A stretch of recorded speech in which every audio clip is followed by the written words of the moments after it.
వస్తది. మీకు ఎస్టిమేషన్ అయితే చెప్తాను చూడండి. ఇప్పుడు $1 అంటే రూ. 82 అనమాట. ఇప్పుడు యూట్యూబ్‌లో వచ్చే రెవెన్యూ అనేది మనకి డాలర్స్‌లో ఉంటది.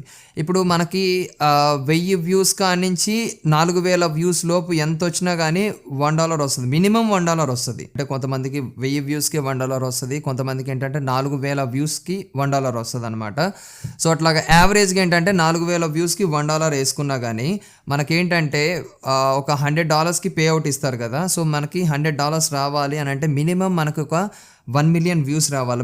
1,000,000 వ్యూస్ అంటే 10,00,000 వ్యూస్ అన్నమాట. సో, మీకు ఛానల్ స్టార్ట్ చేసిన దగ్గర నుంచి మీ ఛానల్ మానిటైజేషన్ ఎనేబుల్ అయ్యి ఇదంతా అయిన తర్వాత ఒక 1,000,000 వ్యూస్ 10,00,000, 11,00,000 వ్యూస్ వస్తే మీకు $100 వస్తాయి. $100 అంటే ఇప్పుడు $1 వచ్చేసి రూ. 82 కదా! $100 అంటే 8,200. 8,200 మీ అకౌంట్‌లోకి రావాలి అనంటే మీకు 10,00,000 వ్యూస్ నుంచి 11,00,000 వ్యూస్ మీ ఛానల్‌కి రావాలి. అప్పుడే మీకు పేమెంట్ అనేది వస్తది.